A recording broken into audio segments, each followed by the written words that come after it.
کسی ملک کا ایک بادشاہ بڑا طاقتور، سربلند اور شان و شوکت والا تھا۔ اسے اپنے عظیم الشان سلطنت پر بڑا ناز تھا۔ ایک روز وہ اپنے دارالحکومت میں دورے کے لیے نکلا۔ وزیر اور کچھ درباریوں کے علاوہ محافظوں کا دستہ بھی ساتھ تھا۔ واپسی پر محل کے قریب اسے ایک فقیر نظر آیا جو پرانے کپڑوں میں ملبوس ایک سائیڈ پر بے نیازی سے بیٹھا تھا۔ بادشاہ نے نرم لہجے میں دریافت کیا، اپنی کوئی ضرورت بتاؤ تاکہ میں اسے پورا کر سکوں۔ فقیر کی ہنسی نکل گئی۔ بادشاہ نے قدر سختی سے پوچھا، اس میں ہنسنے والی کیا بات ہے؟ اپنی خواہش بتاؤ، میں تمہیں اپنے مال سے مالا مال کر دوں گا۔ فقیر نے کہا، بادشاہ سلامت، پیشکش تو آپ ایسے کر رہے ہیں جیسے میری ہر خواہش پوری کر سکتے ہوں۔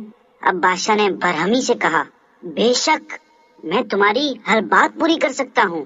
میں بہت طاقتور بادشاہ ہوں، تمہاری کوئی خواہش ایسی نہیں جو میں پوری نہ کر پاؤں۔ فقیر نے اپنی جھولی سے ایک بھیک مانگنے والا کشکول نکالا اور کہا، اگر آپ کو اپنی دولت پر اتنا ہی ناز ہے تو اس پیالے کو بھر دیجئے۔ بادشاہ نے حیرت سے کشکول کو دیکھا۔ وہ سیاہ رنگ کا عام سا لکڑی کا خالی پیالہ تھا۔ اس نے اشارے سے ایک وزیر کو قریب بلایا اور حکم دیا، اس پیالے کو سونے کی اشرفیوں سے بھر دو۔ یہ فقیر بھی کیا یاد کرے گا کہ کس فیاض اور سخی بادشاہ سے پالا پڑا تھا۔ وزیر نے حکم کی تعمیل میں کمر سے بندی اشرفیوں کی تھیلی کھولی اور پیالے میں خالی کر دی۔ کھن کھناتے سکے پیالے میں گرے اور فوراً غائب ہو گئے۔ وزیر نے حیرت سے پیالے میں جھانکا، پھر ایک اور تھیلی کھولی اور پیالے میں ڈال دی۔ اس بار بھی سکے غائب ہو گئے۔ بادشاہ کے اشارے پر وزیر نے سپاہیوں کو بھیجا کہ محل میں رکھی اشرفیوں کی کچھ تھیلیاں لے آئیں۔ وہ تھیلیاں بھی ختم ہو گئیں مگر پیالہ ویسے کا ویسا خالی ہی رہا۔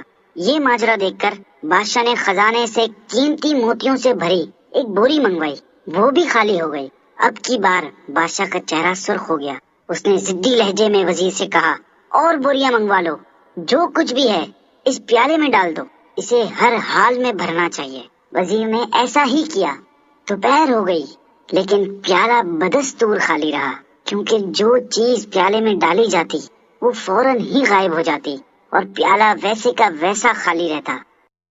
آخر شام ہونے کو آئی تو بادشاہ کے چہرے پر بے بسی جھلکنے لگی۔ شکست کے عالم میں اس نے آگے بڑھ کر فقیر کا ہاتھ تھام لیا، نظریں جھکا کر اس سے معافی مانگی اور گویا ہوا، اے مرد درویش، اب تم ہی بتاؤ کہ اس پیالے میں ایسا کیا راز ہے جو یہ بھرتا ہی نہیں؟ فقیر نے سنجیدگی سے جواب دیا، اس میں کوئی خاص راز کی بات نہیں۔ دراصل یہ پیالہ انسانی خواہشات سے بنا ہے۔ انسان کی خواہشات کبھی پوری نہیں ہو سکتی، جتنا چاہو ڈال دو۔ خواہشات اور تمناؤں کا پیالہ ہمیشہ خالی رہتا ہے اور ہمیشہ مزید کی طلب میں کھلا رہتا ہے۔